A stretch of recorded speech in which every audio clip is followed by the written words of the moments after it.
Well, this is a podcast all about two queer trans ladies who want to entertain you. It takes about an hour, so sit right there. I'll tell you all about a queer, strange and pleasant pair.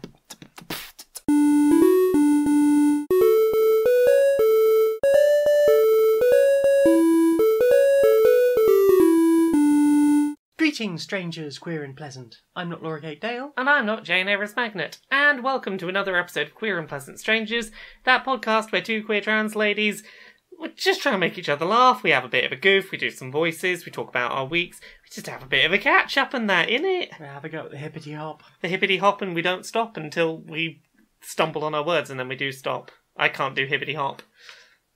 Well, I'm sure you could if you tried. Yeah, not great at it. Anyway, how's your week been?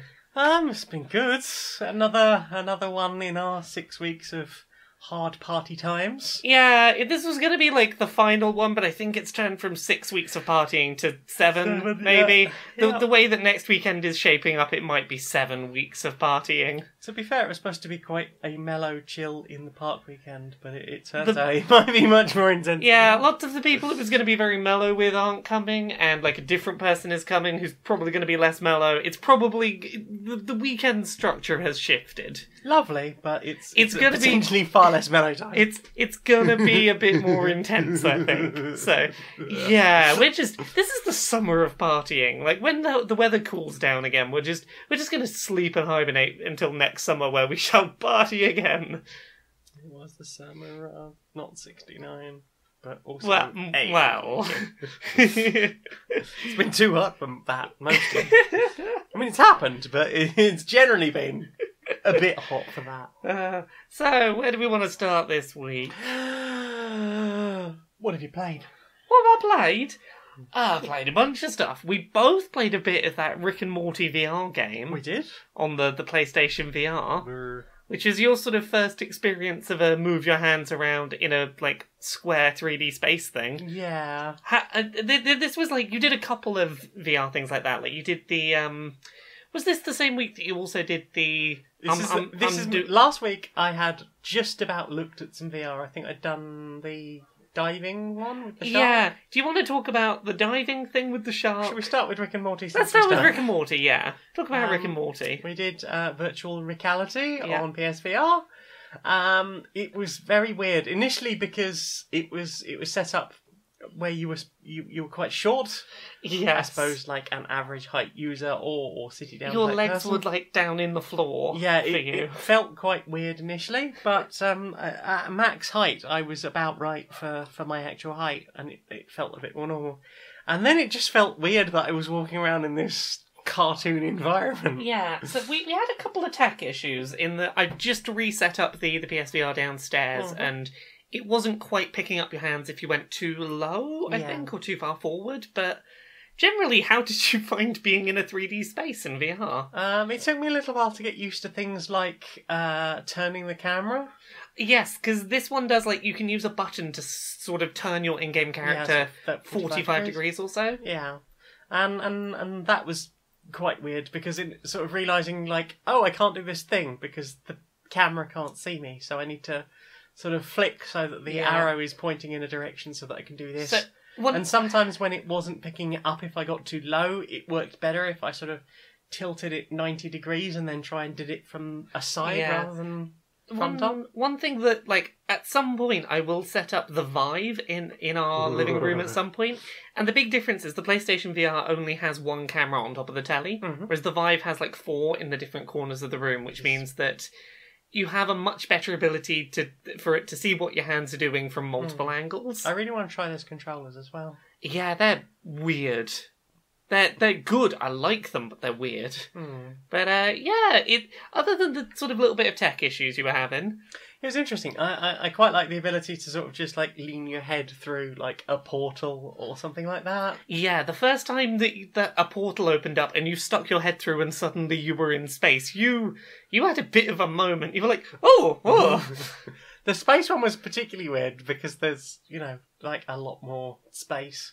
Yeah, like it just kind of goes in every direction. Yeah. It's stuff like the floating panels that you can grip and move, and they sort of like float with anti-gravity. It's a bit surreal. Yeah, and again with the sort of going back to the fish one for sort of a weird sense of space, doing that dive and seeing like the jellyfish like above and below you, and that sort of sense of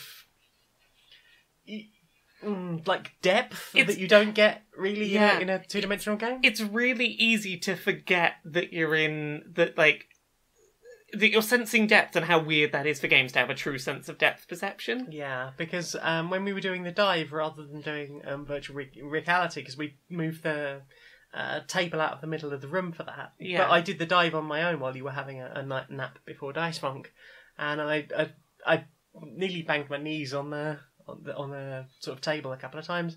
Not because I was moving around that much, but like I got the sense of you can stand up and sort of vaguely stick your head slightly out of the container and sort of get sort of quite close up to random bits of scenery in there. And you know what bit in what game really sold that idea for me of like, it's really cool to inhabit this kind of 3D space. It was the London heist, and it was that scene where you're in the car and you've got a gun and you're trying to shoot people who are chasing you. Being like sat in a static chair, looking around and being like, oh yes, I can just look behind me, pop my head out the window, put my hand round, do a shoot over there. It's easy to forget how intuitive it can be to just look and point at things and shoot, as opposed to trying to teach someone dual analog controls that hasn't grown up with them. Like, my mum gets on really well with VR. When I was still living back in my hometown, multiple times my mum asked me to come set up the VR. Like, she would bring her work friends over and be like, this is really cool, you should try it. Because she really doesn't get on well with dual analog. But if she can turn her head around, look out the window and go, oh yes, I will point my hand over there and pull the trigger. Yeah, first-person games I can't play well at all with dual analog. I'm not that good with like if I've got to do it fast, like even in third person. Like for the sort of actiony scenes, I can like if you want me to run and jump and stuff with dual analog, I can usually do that quite well. But if you stick me in something like Fortnite, where I need like precise aiming quite quickly, without like the added motion twitching, I find that really difficult. The best I've ever done at first-person shooting was in a Vive game called Space Pirate Trainer. And you're literally just stood on a platform, there are robots coming down at you, and you're like pointing your things and shooting them, and you've got shields to like defend yourself from bullets. It's so weirdly so much easier to multitask. You get a much better sense of like your peripherals, so you can like be doing like moving your shield into a position you can't see, knowing, okay, I know where that is, looking away with it kept there, and then shooting something in another direction.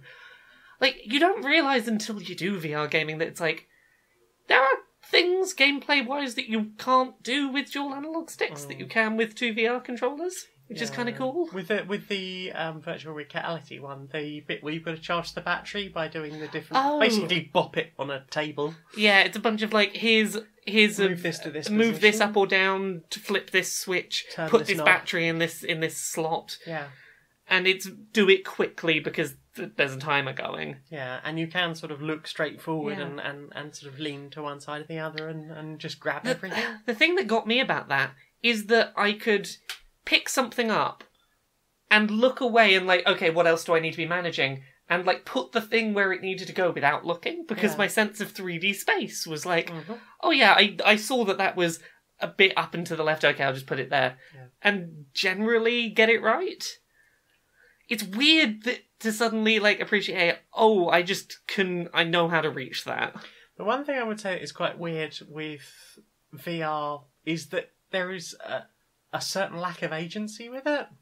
Like the London heist one, for example. Like, you are provided things, but you can't do everything with them. There's the scene in the bar where you're sort of being prepped for your mission to go and steal the thing. And, like, it presents you with a cigar and a lighter, and there's a person you chat to for a bit. And, like, you can hold the lighter, you can set the lighter lighting. You can't do anything with it. You can light the cigar with it. Yes, you can light the cigar with it, but once it's lit, it stays lit even if you throw it across the room and it pings back at you. So You can't set fire to the money, you can't set fire to the table, you can't set fire... I literally leaned forward and tried to set fire to the guy's nasal hair. The one that got me in the London heist is you're supposedly tied up to a chair in this warehouse and you can't move and you're being interrogated. You can your stand hands! Up. You can still move your hands, you can stand still up make hands as well. up. You can stand up. You can make your hands into fists. I multiple times stood up and just was punching him in the face and he was not reacting to it. I kept trying to give him a hand job. It's... The games don't always account for the fact that you have the ability to put your hands wherever you'd like. Yes, and there was also the last scene. Spoilers for anyone who hasn't played that. The London heist came out a while ago. Yeah, it's a very short experience. The last scene in that, you are given an option to shoot 2 people. I was like, I want to see what happens if I shoot the 3rd person in the room.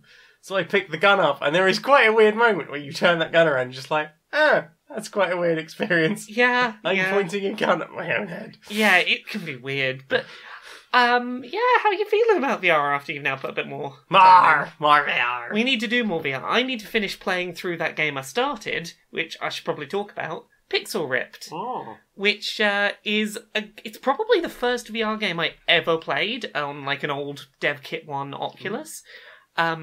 It's changed a lot since I first played it. You can read some of my thoughts about it on an article about VR and being trans that I wrote for Kotaku UK before I worked there as a freelancer. It was a couple of years ago now. But is that the one where you were talking about porn? I might have talked a little bit about porn in there. And the rapiness thereof, because I remember. Oh no, that was a separate thing. I wrote a separate thing about VR and VR porn feeling a bit rapey because you don't have agency. Yeah. And it can just feel like, oh, this is all happening to me and I cannot do anything in response. That's weird. No, this was an article I wrote about very early transition and the weird amount of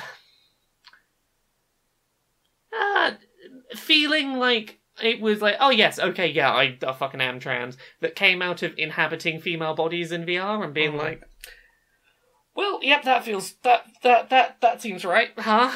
Yeah. That goes on, which is always a weird thing. But yeah, Pixel Ripped is a game where basically some villain from a video game is like broken out into the real world, and the video game character is told like, hey, you gotta get help from some real world person, which it turns out like, the person with the best score in the game is this 9-year-old girl in London who's meant to be in school right now, but like, the world needs saving.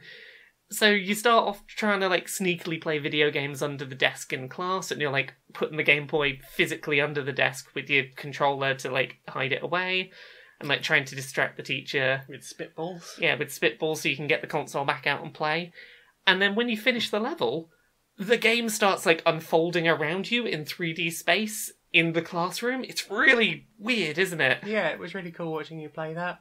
Although, there was a thing with that where, like, spectating it, I was struggling to see what was going on the, like... peripheries of the vision? On the Game Boy screen. Well, I could see everything, like, periphery-wise. It was too small for you. It was too small. Because obviously, for me, this little Game Boy screen was right up against my eyes, but for you, it's on the other side of the room on a TV. Yeah.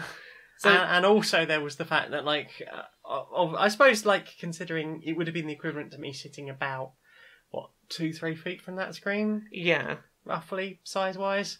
Whereas, like, obviously you had it right on your eyes. But then there was that, like, I could spot peripheral things, whereas you were much more focused on that one single point. Yeah, So for the teacher, I was like, hey, the teacher's back. It was very interesting to do that as a multiplayer thing. Like, I'm definitely up for maybe Thursday night this week playing some more of that. If you're up for being my peripheral vision again. After streaming, I'll be up for that. Yeah, you're doing very good at spotting, like, kids being kidnapped over there, get them, and stuff. I ended up holding the Game Boy very close to my face to try and make it easier for you to see.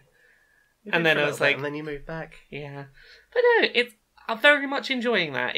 It's, I believe, got 4 levels. I think I've made it through 2 of them, so...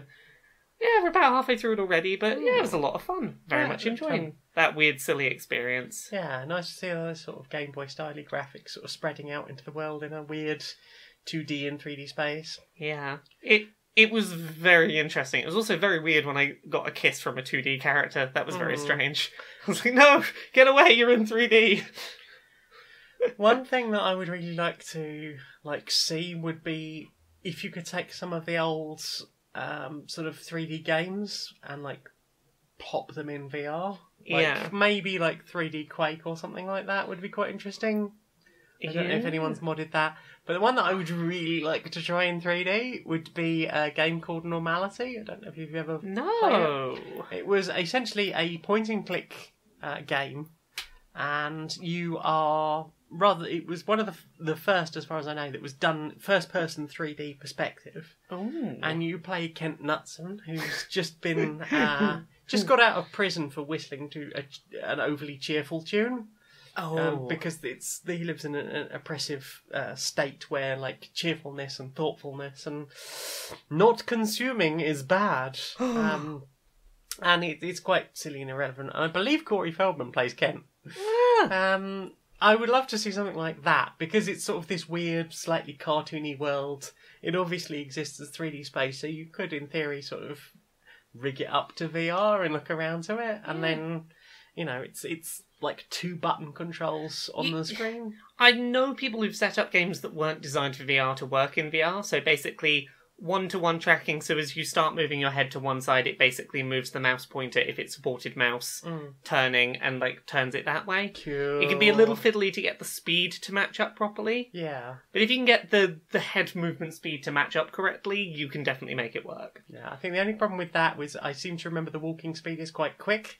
So it might be a bit pukey. Yes, because the problem... And you played a little bit of that game in the mech, in that collection of games. The mech goes from 0 to full speed way too quick, and it just sets off motion sickness stuff. Yeah, I don't know if it was motion sickness or the fact that it's just been far too hot. Yeah. And I think I'd been in the VR for about 2 hours at that point. It's the one game that both of us in the week, like last week, both of us had motion sickness with. I think you need to have some ramping up to your speed in 3D movement analog games in VR, because otherwise it causes sickness especially pretty quick. If you're the one controlling it, because like with the London Heist, when you're moving in the van, that seemed absolutely fine. Yes. But like when you're moving yourself in that mech, it was a little bit much, especially when you start leaping around as well and doing stuff in like odd gravity, so you can like jump from asteroid to asteroid, and you're essentially climbing up the walls and things. I found myself leaping from spot to spot rather than walking, because the leap was one consistent movement path rather than weaving, and that was less weird. Yeah, there are some games that do it better. Like the one I'll try and find is Rigs, which is another one in a mech that, like, it was like an esports type thing in a mech. But it made me far less motion sick than that other mech one. Yeah. But yeah. But no, I've forgotten. That's alright. Well, we've got other VR stuff to check out. Oh yeah, as I was saying, like, I think I'd been in there too long, because, like, as I was saying, like, I'd been in there about 2 hours. I'd had the headset on. It was bloody hot anyway, and I had a full set, huge set of headphones on too. Winter is the time for VR. I was pretty melty, but I did start to feel a bit like... Yeah, I think it might have been a bit of both. Bit of both. Little column A, little column B. The one that I want to set up for you at some point is Resident Evil 7. Yeah, definitely. Let's get you in some RE. I've seen somebody else playing Resi 7 on VR, and there's that bit near the end where the character gets their hand cut off. Near the end of the demo, yeah. Is it? No, I was watching the full game. Like, the hand getting cut off is not near the end of the full game. That's very close to the beginning of the game. No, that it happens again at the end of the game. Does it? She comes at you with a chainsaw. Your girlfriend's. Yeah, I'm pretty sure that is right near the beginning of the game, and then they sew it back. The family sew it back on. Yeah, and then I'm sure you use it again. I did not remember it happening a second time. I might be wrong. I've played it, but not in like a while. But there's a bit with that. Bit with a hand getting chopped off. Yeah, and obviously because you don't have a full arm in VR, to then lose your hand in it, you basically end up with this weird meaty wedge. Just like, oh, my left arm is now about an inch slice, an arm steak. It's very strange to look at. Yes. The weird rules of consistency for VR. Yeah, have you played anything else you'd like to talk about this week? Yes. I played some more Pool Panic. How are you getting on with that? I'm a bit bored now. Yeah. I feel like I'm playing it just to try and get to the end and see what happens, rather than Really digging it. I think I said this when we were talking about it the other day, but it's feeling like you've reached the point that I reached with Sushi Strikers. Yeah. I'm like, yeah, it's still mechanically good, but I'm really just playing this because I want to finish it. Not because I'm, desperate to play it every minute. No. Which is a shame, but how long did you get out of it before you started feeling, About 6 hours. Okay. Maybe a bit longer. Do you have a sense of how close you are to finishing it? If you power through? I think I've got 27 more black balls to pot to get the full 108 or whatever it was levels done. But I am now literally just wandering around this huge ass map going, how do I get there? I can see another thing to do, but there is no clear path to it. What do? So, yeah, I'm sort of stuck trying to find levels now. There's that. What about you? Got any others? I've got some others. I'm just checking the dates on embargoes for things because I'm pretty sure the embargo's up on this. I've had it for ages, but I should probably, double check. What's the dates? So I finally got around to playing the full version of Semblance, which is a game I talked about the demo for a while back. That platformer where you can sort of deform the level. Yes. By sort of squidging around the platforms. Mm-hmm. Here's where I'm at with it, 2-3 hours in. Yes.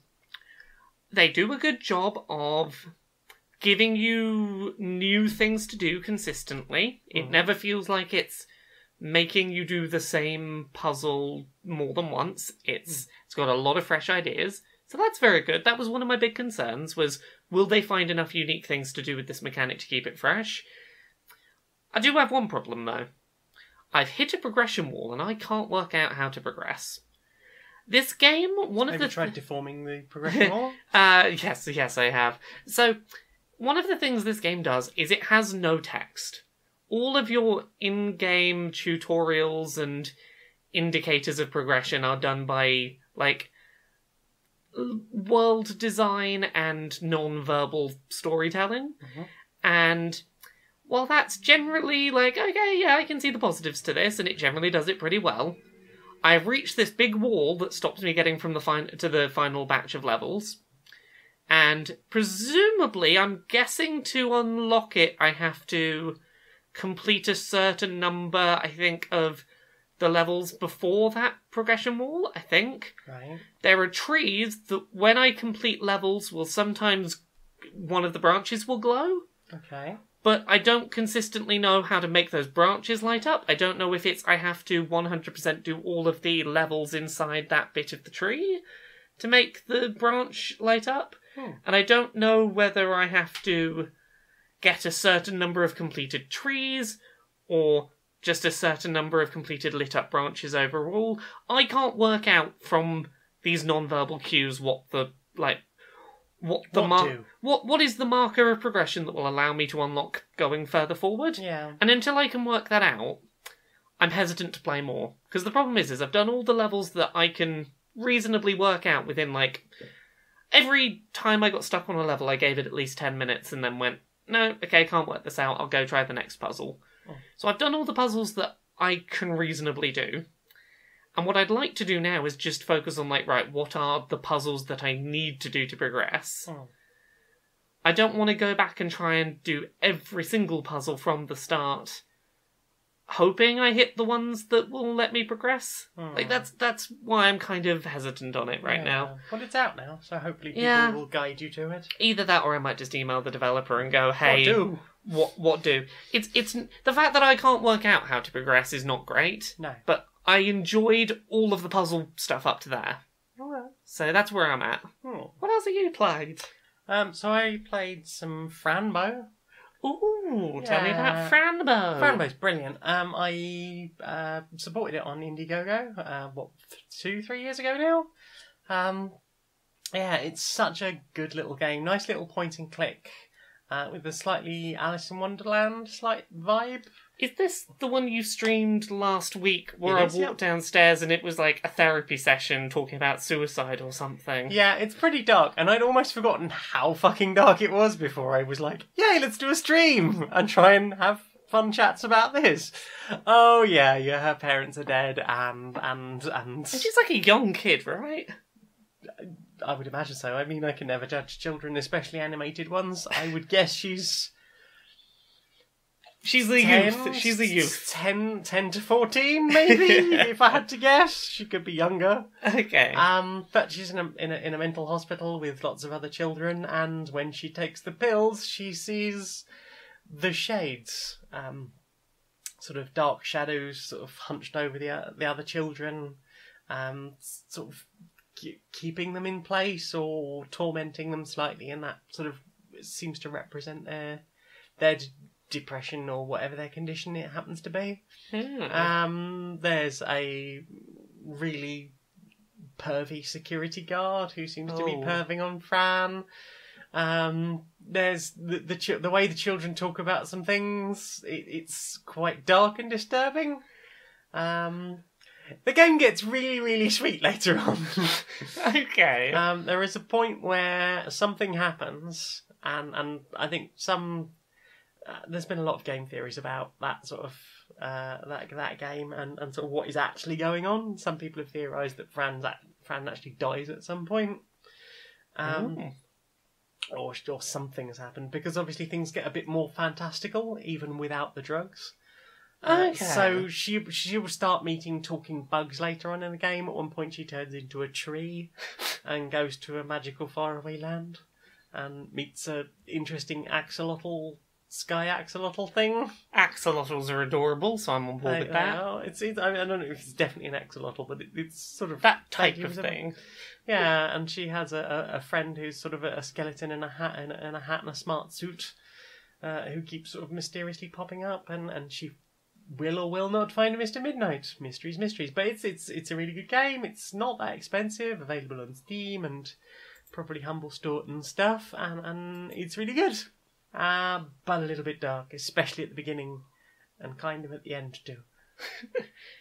But yeah, it's a beautiful fantasy fun story. What else you got? What else I got? I played a little bit more Fortnite. They updated that today. They've got a new mode where, normally in Fortnite the circle like shrinks and then it waits for a minute and then it shrinks again. They got a mode where it doesn't do that. Instead, it's always shrinking and also constantly moving, which is like kind of fun because it stops people from just like making bases and being like, I'm just gonna hide here to the end. It's like, no, you've actually got to get out there and keep moving because the circle keeps moving. So that was a bit of fun. I played a bit of that today. Okay, so with that in mind, what is the point really of having the building mechanic if you can't really ever use it very much? You can still build, but you basically just have to do things like, okay, I will get to like the front end of where the storm is moving, build my base, and then I've got time to work with. Okay, but then you will have to rebuild it shortly. Yeah, you will have to like build and rebuild rather than just like. I've built a fortress. I have memorised where the locations that the map can shrink to, and I've built. I'm guessing from the starting location of the circle that this is where it's going to land. So I'm going to build a base here. It stops some of that going on. Okay. So yeah, I quite enjoy that mode. I believe it's a limited time one, but I had a bit of fun with that. What about you? You played anything else? I started playing Hex Forever. Oh, I've been playing that. Thank you, Ellie, who I went to Amicon with, for getting me hooked on that. Thanks, Ellie. You're playing the iOS version. I'm playing the Android version. Your one seems much better. I'm playing it through the Facebook browser. Oh, okay. I'm playing it through Facebook Messenger and getting far fewer ads. Well, I've got a couple of problems with. I suppose Facebook comes with its own section of So, should we quickly say what the game is? Yeah. Do you want to do it? Yeah, you got a hexagonal grid. You get given some shapes. You have to try and like make full lines that go along from one side of the hexagonal grid to another, and then it will clear. The hexagonal grid is made out of little hexagons. Yeah, you fill out, you clear lines, and you're basically trying to fit as many of these shapes in and keep clearing lines until like, oh no. The spaces I have left will not accommodate any of these shapes made out of hexagons I have lost, and here's my high score. And they're sort of hexagonal tetraminos. Yeah. Most of them are 4 hexagons arranged in some order, Yeah. except you still get the individual single pips occasionally. Yeah. They'll either be like a trapezium, a semicircle, a letter Y in some orientation, or a straight line, or maybe a diamond. I think that's basically Basically. your options. Yeah, sort of standard Tetris-style shapes, Tetraminos. You seem to be having much more fun with it. Mine, I've got ads that actually crash the game. So as soon as an ad plays, it will, first of all, if it's got sound on the ad, it will take over my sound. So if I'm listening to a podcast or something while walking along and the ad plays, it just that's it. I've got no control over that now. Yeah. And sometimes it will close my app in the background, so I'll have to go back in and turn the sound back on, which is a pain in the bum. I've also got the fact that sometimes it just seems to just go endlessly giving me single unit hexagons. I've not had that issue. It is very strange. Over and over and over and over. And I feel like they're trying to encourage me to either not play anymore or contribute some money so that it will be more worth their while for me having it. I would kill sometimes for endless streams of those single pit pieces. Yeah, I'm thinking I will probably uninstall it shortly because I'm not enjoying that version, but I might try the Messenger version. Yeah, basically there's a version in Facebook Messenger, and the only reason I've been playing it there is because I'm not great at keeping in touch with friends all the time, but I've not always got the energy to do conversations, but it's really nice to just have as a little back and forth where I will get a Facebook notification every now and then that's like, Ellie beat your daily score. I'll be like, nah, fine, I'm jumping back in. It's just I've been enjoying it in the same sort of way I enjoy something like Threes, in that it's become my new... I kind of just want to mess around on my phone for a minute and not have to think about it too much and just do a nice little, not too intensive game. Well, that was rather what I was hoping it would be, but... Yeah. Between the ads and the generalness, I'm not super digging it. The Facebook Messenger version, the only ads I've had have been static image ads, no video, no audio, and they close perfectly fine with a tap of the X in the corner. It's £3 on Android at the moment. They're not advertising it to me well enough to want to pay for it, so... The Facebook Messenger version, also compared to yours, you were getting you can buy this new visual theme with this many in-game currency or this much real-world money. Yeah, there's some in there that are actually only available with real-world money. I'm not getting the real-world money ads at all. I don't get the option to pay real-world money for them in the Facebook Messenger version. And the most expected theme is $23.99. Yeah, I've not had any real-world money ads in the Facebook Messenger version, so I'm like, you know what? I'm going to keep playing that for a bit. I'd be curious to know if those things still have to be paid for if you buy the full version. I do wonder. I would suspect not. I don't know. But if it's $23.99 and the game itself is $2.99, I can't see them just going, no, that's fine. You have that. I don't know. But yeah. So you've been playing some of that then? Played some of that. You got anything else? I've got a few other things. I played a bunch of stuff today. So I started playing Dead Cells, which is a game that came out a while back, but it finally got a Switch port. Metroidvania. Yeah, it's a sort of Dark Souls-y, roguelike Metroidvania-y thing. You start each playthrough with a sword and a bow, or a sword and a shield. It's a side-scrolling game. You try and fight monsters, don't die. If you can get to a certain point in each run, it's haha, you can spend your currency on things that will unlock for further playthroughs and build your character up so that they're stronger the next time round. Some of the permanent upgrades I've currently got are things start with a slightly better sword and keep some of my money upon death. I think I keep 3,000 gold max after death. I start each of my playthroughs now with a potion that'll heal me up. So, I'm getting some things that are making it easier to continue. And how are you finding the procedural generation on that? It's good. It's generally, the level structure is very similar. The first level is get through a sort of dark dungeon, and the second level is, we've got some spikes and some water pits and these enemies. They don't change up, what the tile sets are, or what the area is, or what the enemies are. No. They just sort of change up, here is the order that we've stuck these rooms together and where the exit is. So, each time you do have to do an explore properly. You can't just sprint for where the exit to the next level will be. So, yeah, the procedural generation's been good. I've had a lot of fun with it so far. It's a really fun little game, and I suspect it feels like it's scratching the itch that Binding of Isaac was scratching for a while. I might start playing it as my Binding of Isaac replacement. So, yeah, I think I found a new thing to fill those times where I just want to fight through some dungeons and do slowly better. You playing anything else? No? I'll rattle through the rest of my list then.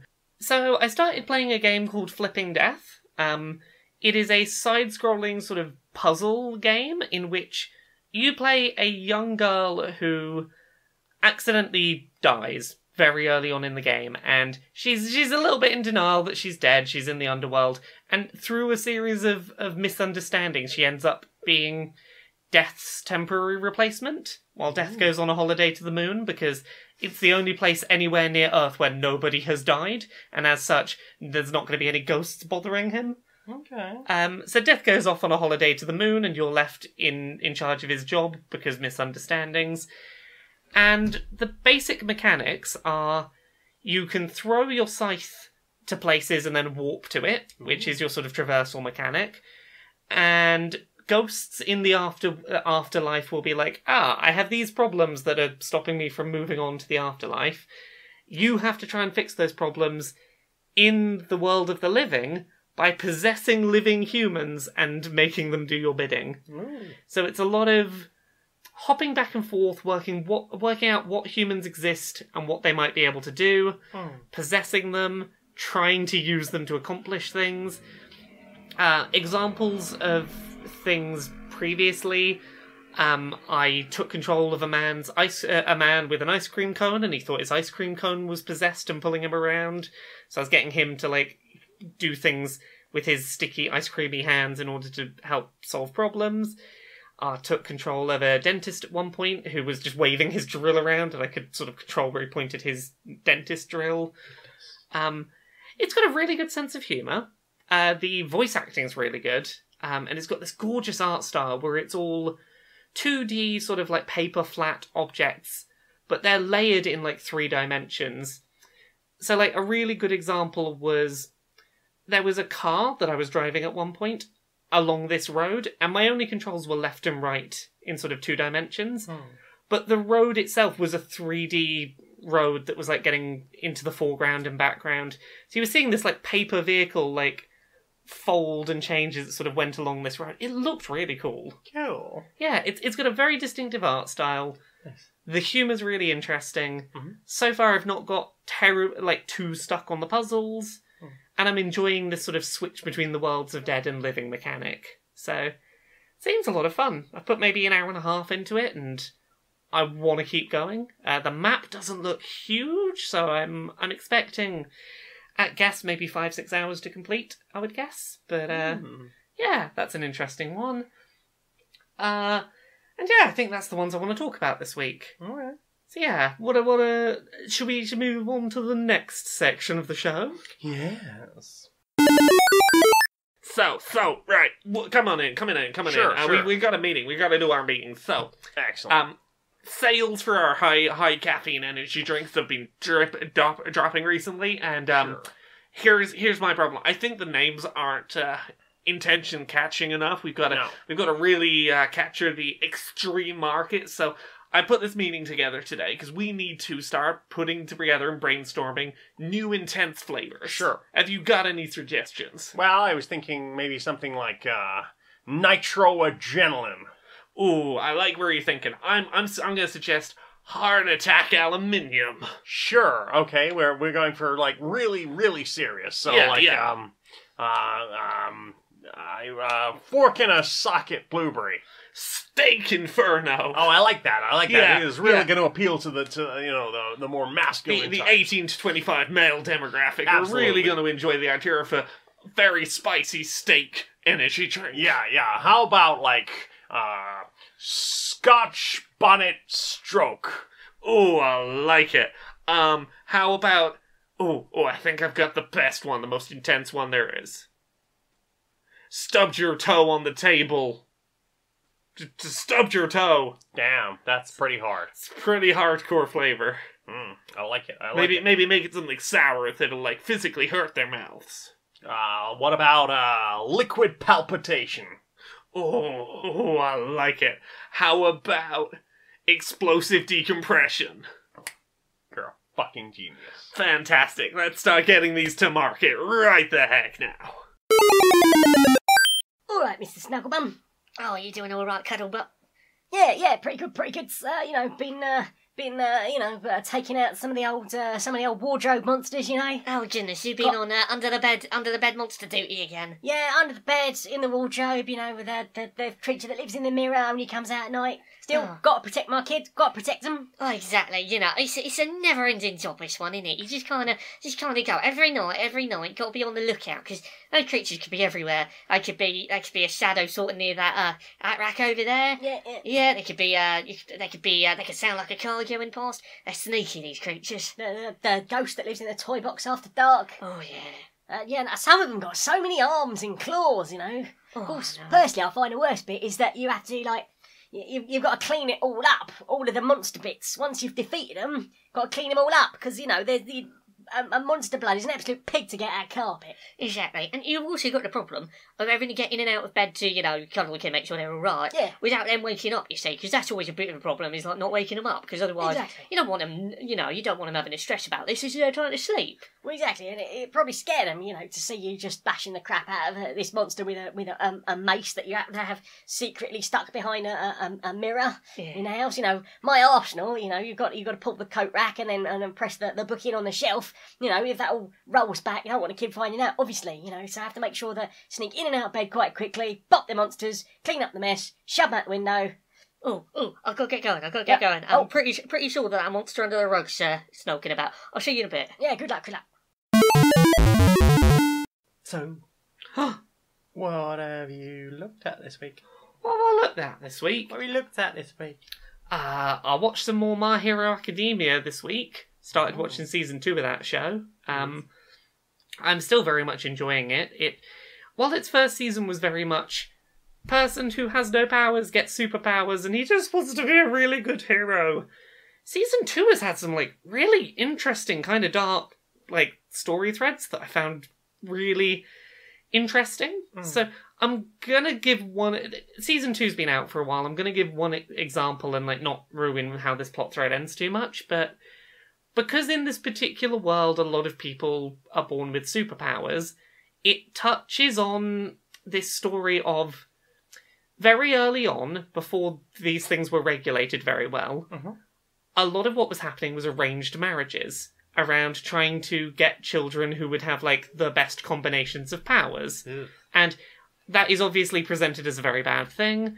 And there's this story of this kid who, basically, his mother was forced into an arranged marriage, and she, like, understandably really struggles to see her kid, because she looks at her kid and sees this man, like, she sees the child of this man she's been forced to marry. He looks quite a lot like his father, and it deals quite a lot with, like, this kid not wanting to use the power, like, some of the powers he'd inherited, because he's like, no, Mum looks at me like I'm a monster because of the stuff I inherited from you, Dad. I don't want to use it.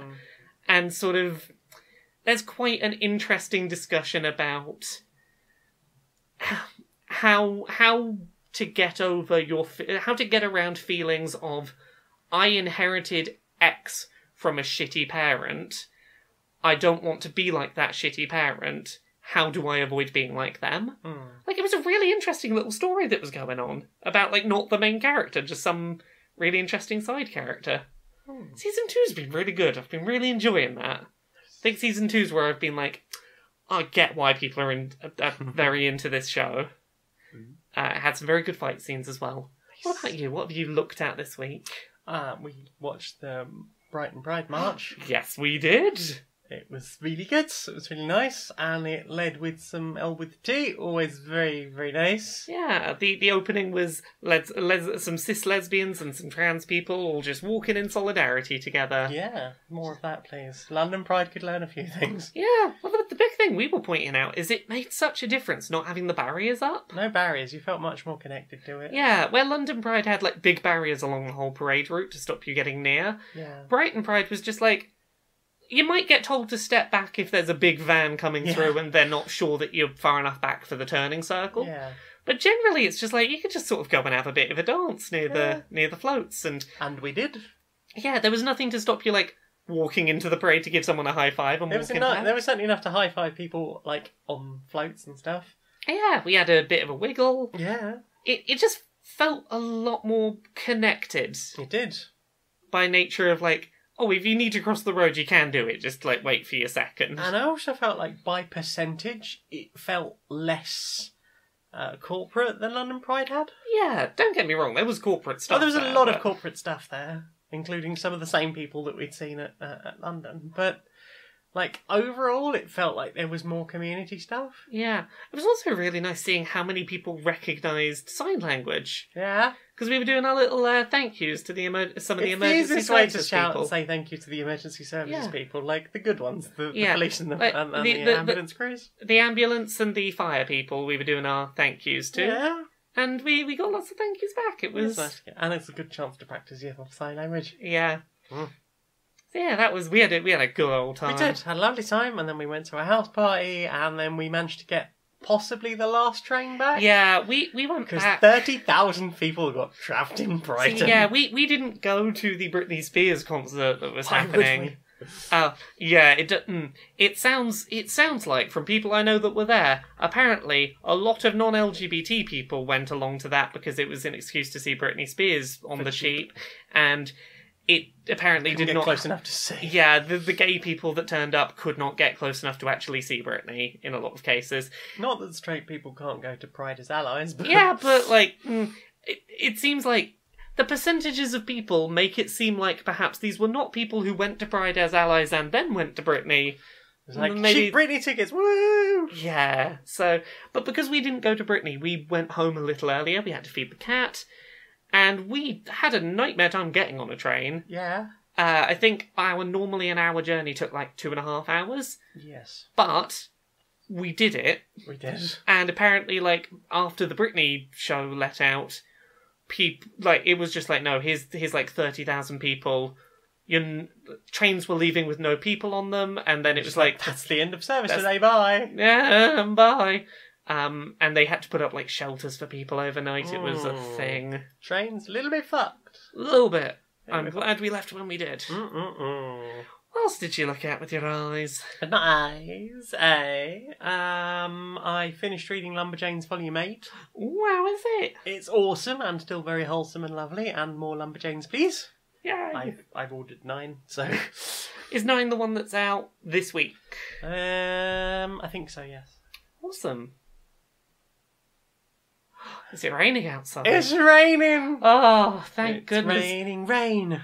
Hallelujah. Hopefully that makes it less hot. Amen.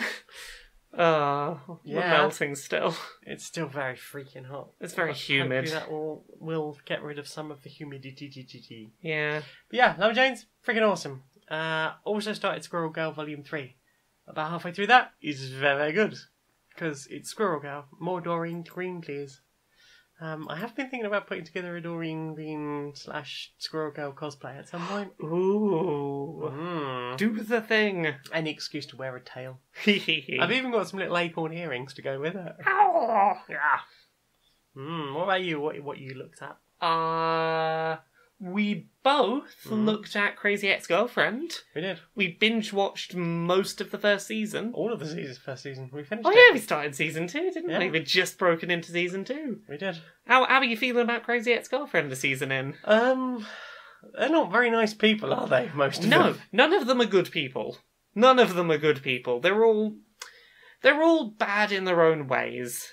Yeah, like they're a lot of them are overly into drama or just like unwilling to just talk about their problems. Yeah. But not just like that. Like there are people who are actively like quite bad to other people. Yeah, people who do bad things. But it's like, no, it's alright though. It's alright though. You have assured me that there will be uppances to come. Yeah. So what I'll say about this show is it starts off very like, yeah, it's alright. The protagonist can do that. It's a bad thing to do, but she's in love, so it's fine. And like as the show goes on, more and more people catch on to what she's been doing and basically just turn around and go, no, hey, that's really fucked up to do that. And she has to go, I found it particularly uncomfortable. I think it was last night's episode where she started gaslighting someone. Oh, and I was like, yes. holy fuck, Oh, no! yeah, no, she, like, fully... But, like, there was even, like, a little bit of comeuppance already there. Like, she starts gaslighting, and the consequence is that everything gets very, very awkward because, like, the person she's gaslighting is like... I don't know what to think now. And it basically means that, like, her dream scenario, because she gaslights, ends up being super awkward and not good. Because there is not a good consequence to gaslighting. No. Like, it doesn't portray it as she gaslit and now everything's fine. But, yeah, how are you finding the musical numbers in it? They're quite amusing. I'm enjoying those, and I wait to see what more happens. And yeah. It's... I hope it develops a bit, like, maturity-wise. It does as it goes on. Like, the characters...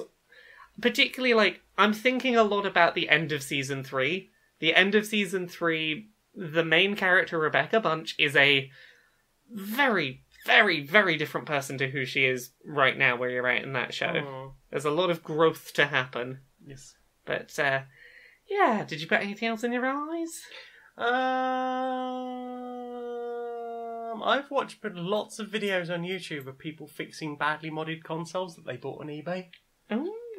Don't know why, but just a thing your brain was into. It passes time, and it's quite interesting watching people trying to scrub Suguru off of badly installed chips and badly soldered bits of technology in PC engines and Xboxes and whatever else. So yeah. That's the thing I've watched for some reason. What about you? What else you got? I think that's everything I've watched, really. Ooh. So.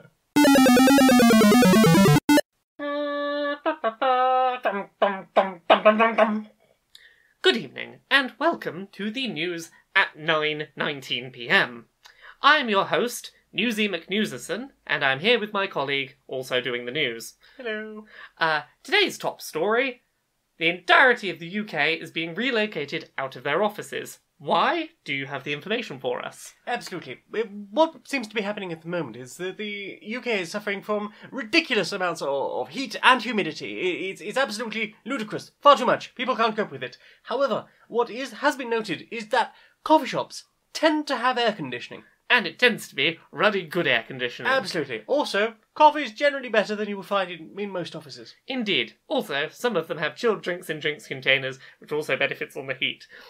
And because so many of the offices in the UK are just not built for heat, they are not built with the comfort of those inside the building in mind. We have learnt that everyone is being relocated to coffee shops because they actually have air conditioning, unlike a lot of places of employment that do not care about the comfort of their workers. More news for you tomorrow. Thank you very much. Goodbye.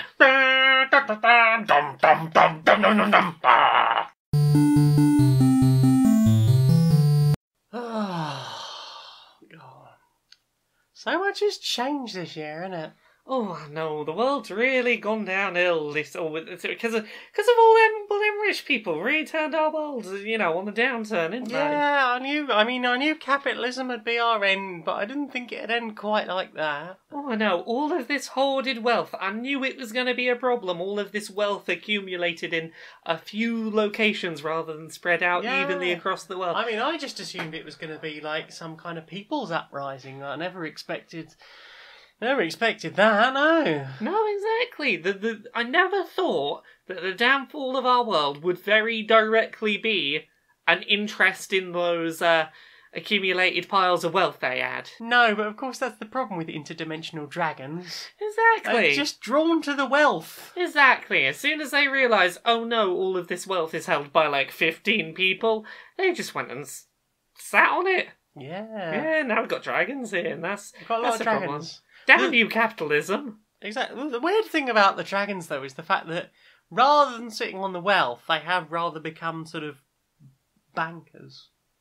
Yeah, I think it might just be that they saw that's how you collect all the wealth, is you just become a bit of a shitty person banker.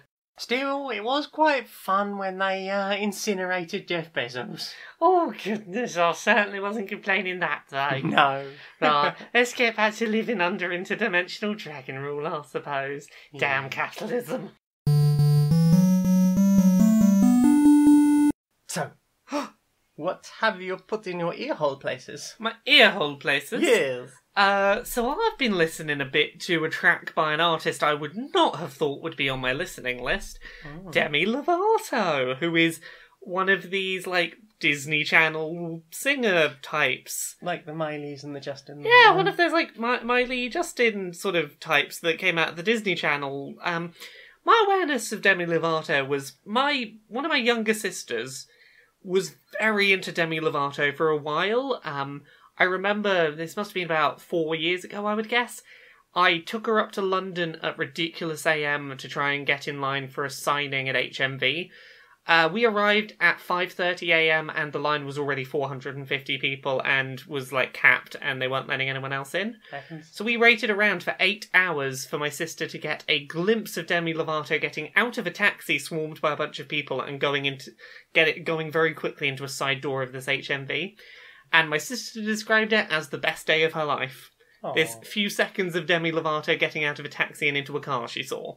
So that was my experience of this particular artist. And they sort of came up and I tried listening to them because they ended up in hospital recently after an opiate overdose. It was believed to be a heroin overdose. And a lot of people have been pointing out that about 2 weeks prior she'd put out a song called Sober. And I gave it a listen. It's a really good song. I had not given this artist, like, the credit she deserved for, like, actually making some good music. The track itself is, like, very sort of quiet, somber, with a piano backing. And it's just this song about her apologising for not being able to stay sober and for having issues with addiction.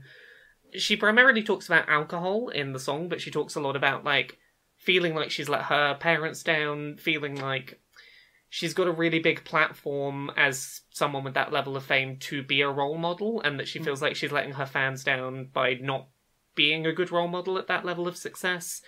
She talks about feeling bad about the fans that she's likely lost over this, over the negative ways she's acted as a result of her addiction problems.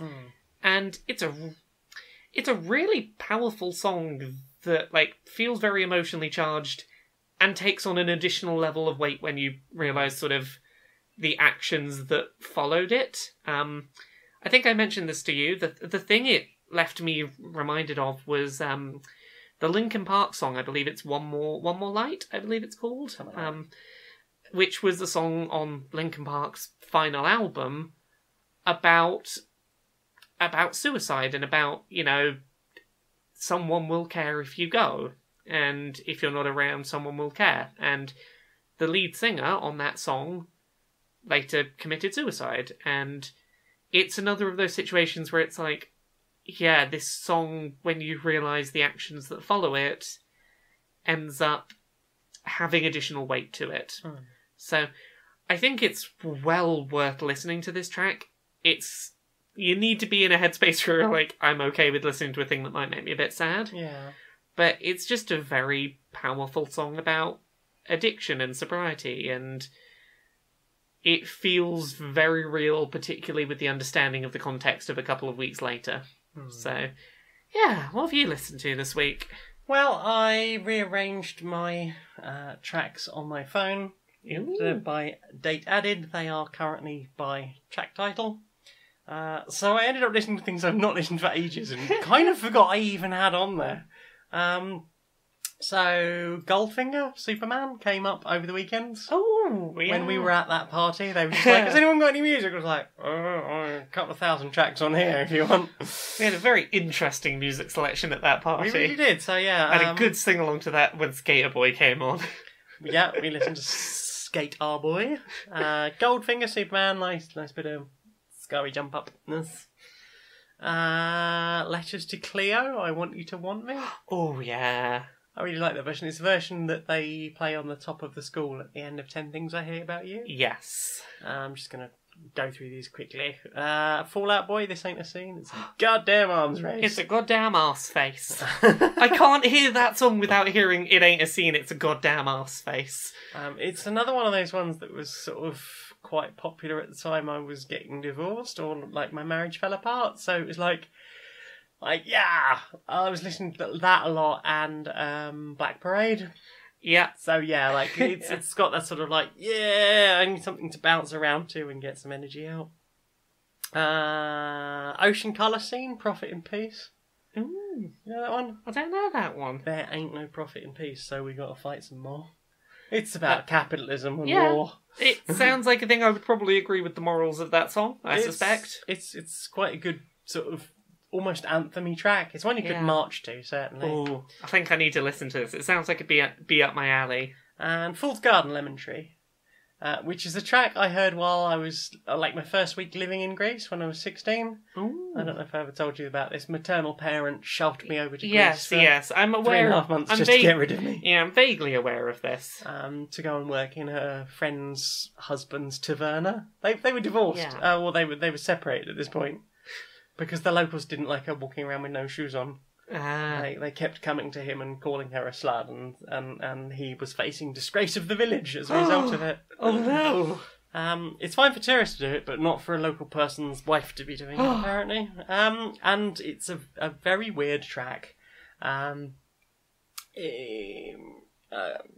I don't really know what it's supposed to be about. I wonder why yesterday you were talking about the blue, blue sky, but all I can see is just a yellow lemon tree. I'm sorry, what? Is someone seeing things? Maybe. It was just one that was like pretty much played every other night in this bar that I was drinking too many cocktails in. And yeah, I just sort of remember it from that time. It was a weird sort of 16-year-old adventure. So, tell us all the other things you listened to. In much more detail than that. I listened to a couple of things. These are new tracks that I listened to today. Once again, tracks. Spotify recommending me new music. I quite enjoyed a track called Light and Dark by a band called Fader Friend. It's a sort of melodic rock track, singing a lot about impatience and wanting to make up for past mistakes and sort of wanting to get to the point that things are okay again after mistakes have been made. Really, really nice little track. Enjoyed it quite a lot. Nice. I enjoyed one called I Don't Trust You Anymore by a band called Left at London. It's sort of about learning to change your values as time goes on, and as you learn new things about people and learn that the world's a bit shit, just being like, well, the more I learn, the more that I'm just going to kind of change my perception of the world. I will learn things. Get woke. Yeah, I will learn and grow from the facts that approach me. Yeah. It's sort of just acoustic guitar and light clapping percussion. It's got a really nice sound to it. And I think the last one that I picked up today was called Nothing Weird by Thin Lips. Sort of just a very raw female punk sound. It feels very like garage punk. Ooh. About letting go of someone because you feel like you're holding them back. Ooh. So, yeah. So, yeah, that is the things what I listened to today. Is that the end of that bit? That's the end of that bit, I guess. Hello, welcome to my bakery. How can I help you today? Well, howdy there. I was wondering if I could get myself a wedding cake for my upcoming wedding. Oh, yeah, can you tell me a little bit about your wedding? Well, sure, we're thinking maybe like a lot of purple and white, so, if we could get some of that on the cake, where all the place settings are going to be, there are going to be quite a lot of delicate lace on the tablecloth, so I think maybe if we could sort of get some nice little lacing effects on the icing, maybe I think that'd be something too. Oh, and what sort of cake toppers do you want? Oh, well, just something representing myself and my husband. Wait, are you a straight couple? Oh yeah, we're a straight couple. Oh, I'm really sorry. I think you'd be better going to a different bakery. But what? Why? Well, you see, making wedding cakes for straight couples is against my moral beliefs.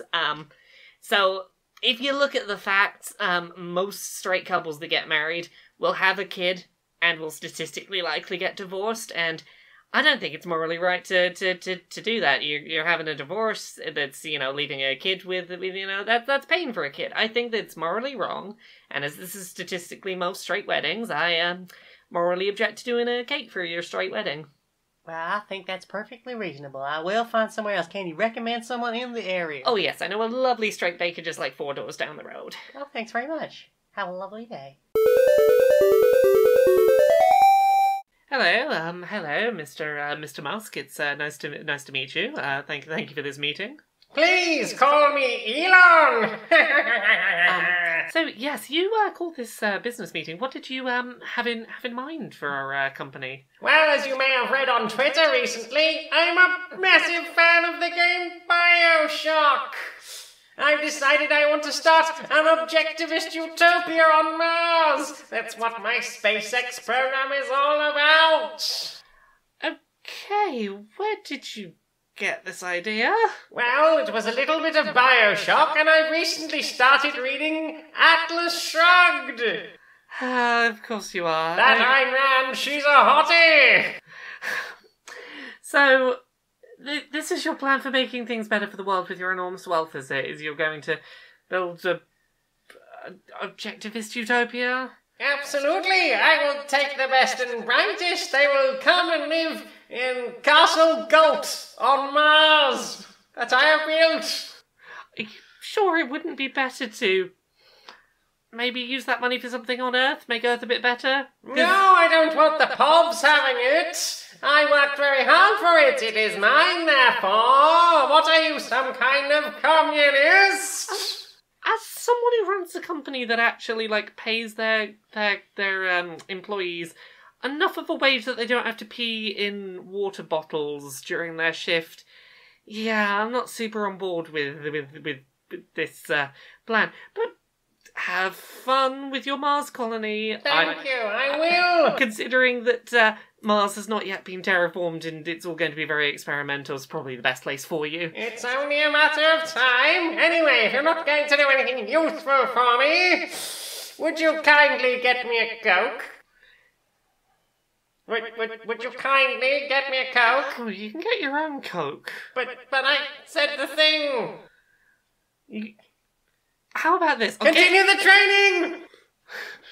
I'll get you a Coke when you pay your employees enough they don't have to pee in bottles. Would you kindly... That's it, I'm pressing the button on the underside of my desk. Questions. Time for questions. Questions? Questions. Time for questions. Questions? This is time of the questioners. Hello. Questions? Questions. Too old to play games. I'd like to know a bit about my experience with animating. Oh, yeah. I did a bit of animating. When I was little, I had a program. I don't know what it was called, but it was free on a cover disc. And I think it was supposed to be an art program, but it featured, some animation stuff. And I feel like it was probably a DOS program. And I had this book that I think my mum had probably just sort of pilfered from her ex-drug dealer boyfriend who used to run a market stall called The Atom. I've still got it downstairs. I might have shown it to you.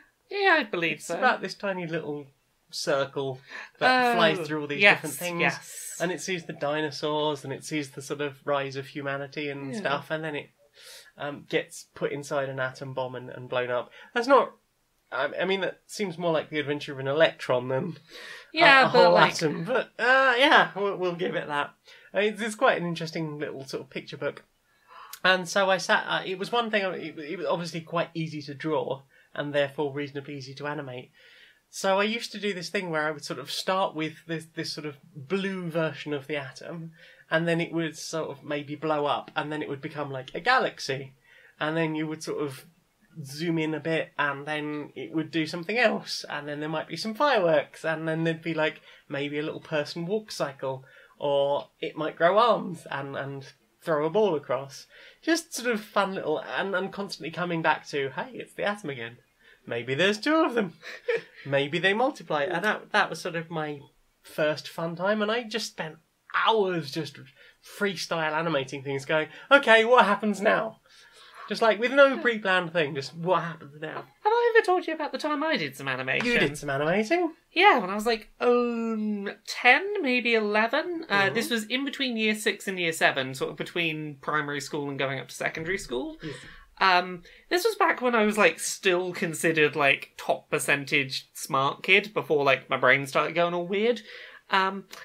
And I was basically put forward for a gifted and talented student summer school that was happening at the Arts University. Ooh. So basically, about like 3 kids from each school from like the local area got sent to the university for like 2 weeks, and it was basically, here's a couple of different like artistic disciplines. It might be animating, it might be acting, it might be some kind of like modelling thing. And basically it's just, you'll do like a couple of hours of each to get a feel for them. You put down what you're interested in, they'll assign you to one of them, and then you spend 2 weeks on a project. Yeah. So I spent 2 weeks of my summer holidays with 2 other people making an animated film that was all done hand drawing and light boxes. Oh, cool. But then we had to sort of like live record audio over it and like put it all together. Oh, okay. It was a little, like probably like 3 to 4 minute animated short film about some superheroes. Okay. And like, it's not good in the slightest, but like, there's a bit of me that's proud of it. So I've got a VHS of it somewhere downstairs. Cool. I will get it set up in such a way that it can be shown, and I will show you. And depending on if I can successfully like edit around any dead naming that might exist in it, I can't remember if there's any dead naming in it. I might stick it up online and be like, fuck it, this is a thing I made when I was 11. Cool. So, yeah. Nice. The other thing I've animated was a couple of years ago, I got hold of a copy of Anime Studio, which I think is by Smith Micro, who do Smith Micro things. And it was called Fairy Tales from Terwebs, 3Gs, and it is a sort of modern retelling of the Three Billy Goats graph. They are trying to cross a troll bridge, and the troll is an internet troll. Oh, you've told me about this. It was a stick figure with, you know, that the troll face of troll face fame. And then they have a conversation. Like, one of the goats offers the troll a carrot stick to try and get across the thing, and the other one's like, "No, don't feed the trolls." That's rule 14 of the internet. And then, like, because every time the troll speaks, it pops up little, like, speech bubbles, and it's full of misspellings and, like, too many exclamation marks and the odd one and things, and eventually, obviously, there's a grammatic mistake, and this grammar Nazi flies down, and they have a fight. It's not very good. It amuses me to hear about it. And it's a bit over animated because I didn't do like lip movement for anyone. And I was always told that, like, with animation, you shouldn't have, like, anything really moving apart from the people that are speaking. Yeah. So, obviously, like, the goats to speak, they just sort of nod slightly. Yeah. The troll will sort of, like, again, nod slightly and move arms. But there's a bit where the grammar Nazi is telling the troll off, and he's sort of pointing at him. Mm-hmm. And the troll's, like, trying to slap his hands out of the way and just do it, like, doing the wanker sign. And it's, like, completely unnecessary. There's even a bit, like, at the end where basically the troll gets punched in the nuts and falls down by the side of the river, and then is sort of slowly trying to climb away while clutching its testicles. And I realised that, like, because of the way it sort of pans out to the end, it just sort of pans into a cloud, that you can't actually see it. There's just a whole animation of this troll climbing up this grass verge that you can't really see much of. Oh. I was like, I knew it was there, it had to be there. I loved it. It was quite a nice experience, especially when you're working with skeletons. Skeleton movement for animation rather than sort of individual frame by frame drawing. Yeah. It does sort of limit some of the tweening that you have to do because that can be sort of automatically done. Yeah. I've done a little bit of that in a program, I think it was called Spine, which was sort of skeletal animation program. I quite like that way of animating. It's all right. Yeah, it's like I say, there's a lot less sort of tweening to do. Yeah. Although you can get sort of automatic things as long as that actually works. Yeah. But I think my main problem with the animation was I'd recorded all the dialogue first because I wanted to obviously try and make sure all the movements were on point. Yeah. And it was I think it was about 3.5 weeks for about a minute and a half of this thing. Yeah. Maybe a little bit longer. But just endlessly listening to the same couple of seconds over and over and over again while you're trying to animate everything on screen to make it happen. And then when you accidentally turn one of the spines like a full 360 rather than sort of back the way it should have gone. Yeah. And then you watch the tween back and all of a sudden there's like limbs just doing little helicopter moves. So that's fun. Next question. Jason Lee. Suggestions for a good branching narrative games on PS4. They've enjoyed Life is Strange, Telltale's The Walking Dead, and Tales from the Borderlands. Thinking about Detroit Become Human. Okay, I would say Detroit Become Human, there is the obvious caveat to give of, up until now when I've talked about that game, I've not really talked about David Cage as a person. Yeah. He was undergoing a court case which at the time had not reached a conclusion, and I sort of wanted to wait and see how that played out. Yes. Basically, he has gotten in trouble, as have Quantic Dream as a studio, over homophobic and racist images that were sent around in work emails and that were not really responded to well. Don't know how much of that is specifically David Cage was actually involved with, or if it's just company culture, but that is a criticism of the company to be made before I say anything else. But there are not a great deal of games like that, and I will still say that I played that game and I enjoyed it very much. I thought it was a very interesting branching narrative game. I'm definitely on the higher end of enjoyment on that. Like, I am one of the people who enjoyed it more than the general critical consensus, but that's obviously your judgment call to make, is whether you stick with that. But I found that a very interesting game. I personally enjoyed it a lot. You got any suggestions? Well, they've already played Telltale's The Walking Dead, and I'd say pretty much those are all of the ones I would have gone for, and obviously not just the first one. The season 2 was quite good as well, but again, very heavy going if that's a thing for you. David Cage games like Fahrenheit was fun. I enjoyed that. Yeah. Again, I think all of David Cage's, other than Fahrenheit / Indigo Prophecy, I think his other 3 games are on PS4. Like, I think you can get Heavy Rain, Beyond Two Souls, and Detroit Become Human. Press X to Jason. Press X to Jason, indeed. So, there's a couple of other Telltale games that I would recommend. Tales from the Borderlands is really funny. Yep. It has a great sense of humour, great art style. It works very well even if you have no idea about, like, Borderlands stuff. I'm trying to think what other ones are good to recommend. I've heard The Wolf Among Us is good, but I've not played it. It's a very good murder mystery where everyone is characters from fairy tales. It's a lot of fun. I started it, and then I was just like, I think it's because I'd just done Season 1 of Walking Dead and 400 Days? Or whatever it's called. Yes. Yeah, so I think I was a bit Telltale stylied out at that point. Becky Toothill would like to know. Oh, sorry. One more recommendation I've just realised. I was looking for like lists because I was like, what have I forgotten? Until Dawn. Until Dawn is fantastic. I've still not played that. We'll load it up. We'll play it together sometime. It is basically a teenagers go to a cabin and like horror film stuff starts happening. Adventure game with choices, and it's like, how are you going to survive being in a horror film as a bunch of like stereotypical teenagers? It reminds me a lot of what was the movie Cabin in the Woods? It's got a very Cabin in the Woods vibe to it in that it's a little tongue-in-cheek with its stereotypes. Okay. But it's a lot of fun if you like horror movie tropes. So yeah. Sorry, yeah, continue with your questions. Becky Toothill would like to know, why would you be a good babysitter? The child is in the terrible twos, we would be playing cookies and hugs, and we have the opportunity to interact with a soppy orange dog. Why would you be a good babysitter? I've got experience. I babysat for a sort of 1.5 to sort of 2.5-year-old. Shortly before I came out, a person moved into the flat below mine when I was still living in Mitcham, and they were suffering with really bad postnatal depression.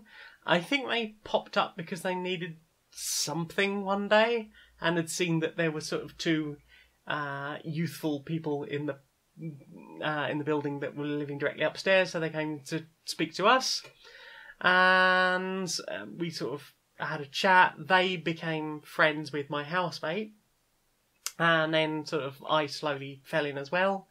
And then basically found out that they were suffering with all this postnatal depression, and I was or had become recently unemployed.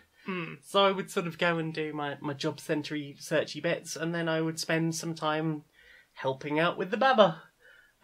So, you know, I've got experience changing nappies and feeding and bathing and trying to put down to sleep. I say trying because, you know. Yeah. I can work out sort of Calpol doses and all of that good stuff. I know how to remove an entire mountain of nappies from a bedroom that a parent has been too depressed to move. I can clean up glass if you've been having self-harming the night before and you need someone to clean that up for you before your child steps on it or whatever. I can clean a house around a sleeping child pretty well. I have no such in-depth explanation. I've had younger siblings, I've looked after younger siblings, I have an endless capacity to just be like fine with lots and lots of children's programming on the telly. I'd be fine. Oh yeah, I can watch the same episode of In the Night Garden like 600 times. Yeah. Not a problem. Yeah, my only problem is of course the soppy orange dog, because I don't really interact well with dogs. Neither do... When I'm sober, I don't interact well with dogs. And that's a problem, because you probably want to be Best sober. To be sober around Best a to be small sober child. if you're looking after a small child. Yes. Yeah, I think you do very well at looking after small people. I have looked after small people, Yeah. but I just get a bit sad these days because of that whole situation. Oh. Yes. Kira Anderson would like to know, what is the least favourite film you've watched to completion? Ooh. I watched the Darjeeling Limited to completion, and I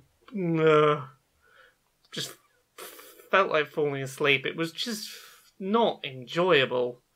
Not a Wes Anderson film for me. No. It was very dry for something that was billed as a comedy. What about you? Ace Ventura, Pet Detective. Oh, that's a good call. That's a good call. I was forced to sit and watch that on an occasion while I was living in a flat. It was basically a case of, it was raining outside, I didn't have anywhere else to go, and my flatmates were watching it. So there was literally nowhere else to go. Yay. So I had to watch that particular piece of crap. Kel Goodall would like to know, did you read any books as a child that resonated with you but you didn't know why until you figured out your gender identification? Ooh, do you have an answer for this? No. I had a really good think, but I could not think of anything that was particularly like that. I might have to come back to you on this. Yeah, I'll come back on this. See if I can think of anything, I'll let you know. Yeah. I mean, I particularly enjoyed Miffy books, but I'm not sure being a bunny rabbit really counts. I very much enjoyed Miffy books as well. Big fan of Miffy. Miffy high five. Miffy 5. Miffy 5. Lucy Nevins, what is the strangest sentence you've ever said out loud? Here is your statement and dated Calippo. That was mine. I know, I was just like, that's a very strange sentence that was said. What strange sentences have we said? State has awarded you orange. The state has awarded you orange. This is your state mandated Calippo.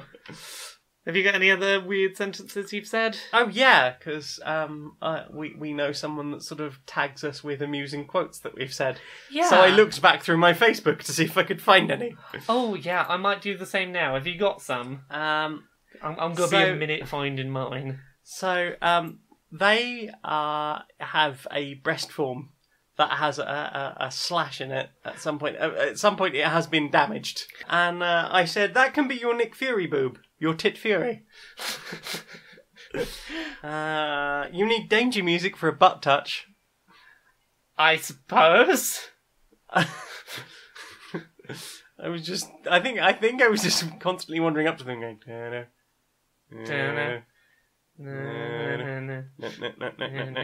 butt touch. And the last one I've got is, there's always a dick in the wang knobs. There's always a dick in the wang knobs. Yes. You never know when you might find a dick in the wang knobs. Too many dicks, too many dicks. So yeah, looking at that same person's, like, things that I have said, apparently at some point, and I don't remember the context to this, I said, I rolled 18 to flab. I have a feeling that was probably a polyamory quote. Probably polyamory. I rolled 18 to flab. I'll see if I can find any others. Okay, so I have two others. Apparently I said, you're getting cucked by my TV. And I also at some point said, you've got really nice legs, so much fluff, it's like stroking a cat. So these are things I've said at times in my life. There you go. Yeah, there's some things I've said in my life. Mm. What's the next question? That is all they have asked today. That is all the people have asked. They have had enough of asking. That is all of the asking. So, you know what happens next. Do you know what I want to see more of? What do you want to see more of? Social Justice Warriors!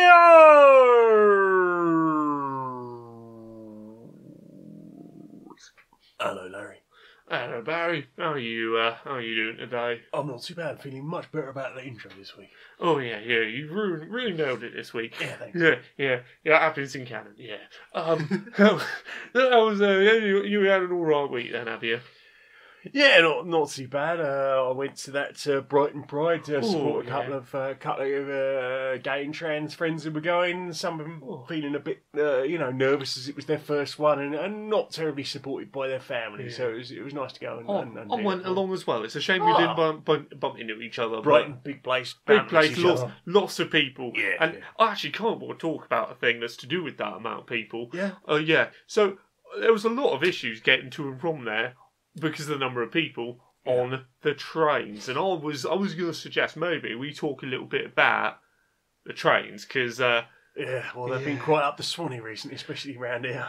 Yeah, a lot of focus on profit over functionality, and...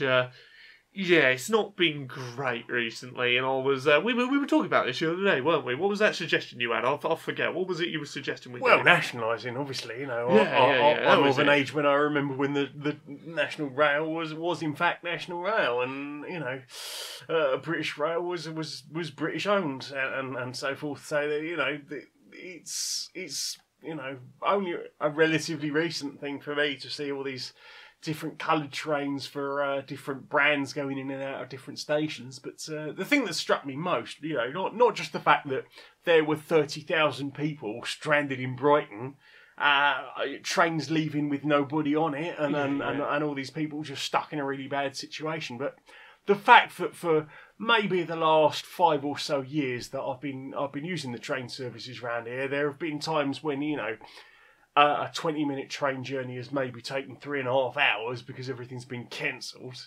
It's at a time of night where there perhaps aren't any buses at all because we're not in a big metropolitan area. Yeah. I've got friends at work who will either have to run to try and get a train because every train thereafter has been cancelled, or the fact that they might as well do an extra couple of hours overtime. Much against their will and much against the chance to see their family, their kids, whatever else.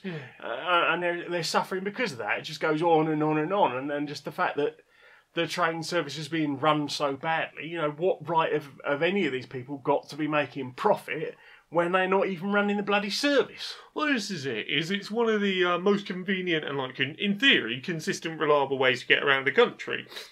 In theory, it's a way that, you know exactly when and where it's going to be, you know exactly when it'll be there and stuff. And, the problem is since it's, being privately owned, prices have increased and service has gotten worse because, we've not got government accountability. It's private companies that are like, I might just not run that train because we're not going to lose that much money, it's fine, whatever.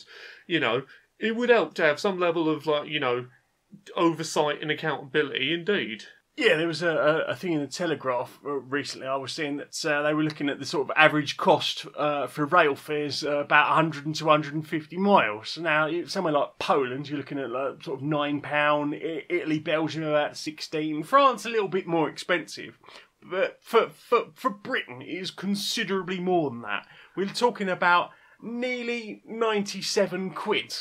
Oh my god! For the same thing that you can do all across Europe. Yeah. And you know what the difference is between Britain and those other countries? It's because we use a private company. Because we're privatised. Everywhere else, nationalised, doing much, much cheaper train fares for the same amount. Basically, we've got completely fleeced. Well, you look at, like, you see regularly, you'll see stories pop up online of, like, oh, it was cheaper for me to fly to Spain and then back to whatever other... Like, rather than go from, like, you know, but Manchester to London, I'll go from Manchester to Spain to London, and that'll still somehow be cheaper, even though I had to fly in the air. Yeah, there was that student, wasn't there, that actually ended up managing to get there...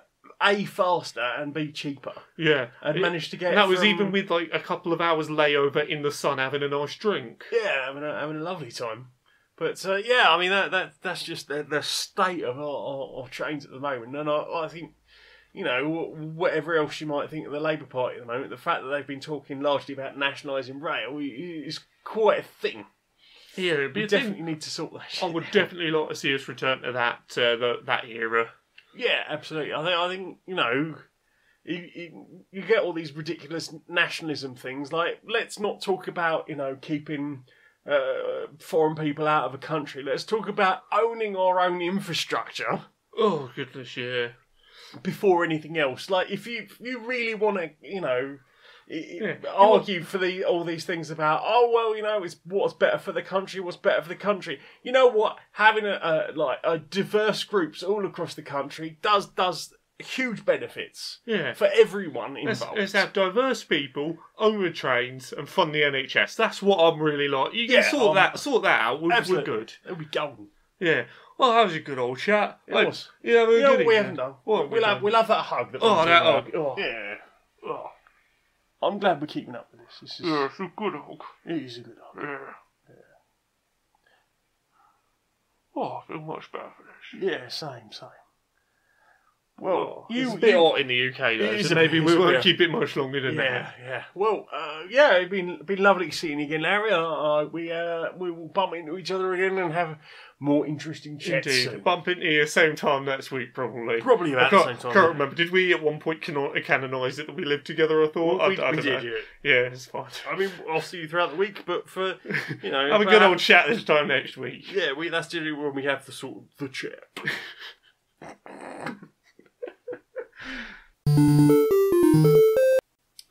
So, where can we find her on the internet? You can find me at Laura K. Buzz pretty much everywhere on the internet. Laura K. Buzz on Twitter, Laura K. Buzz on YouTube, Laura K. Buzz on Twitch.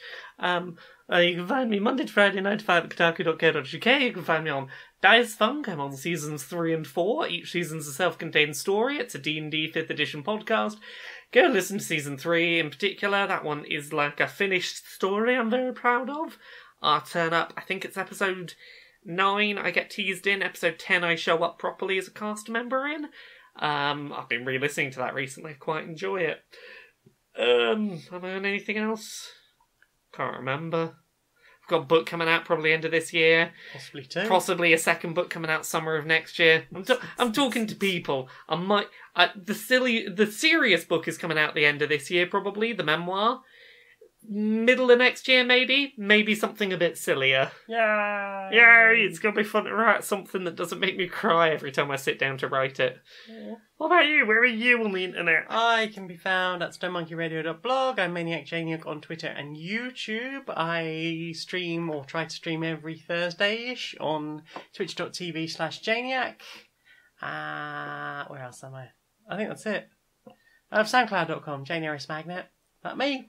Yeah. That's what I do. So, with that, until next time, be a stranger. I'm sleepy and hot.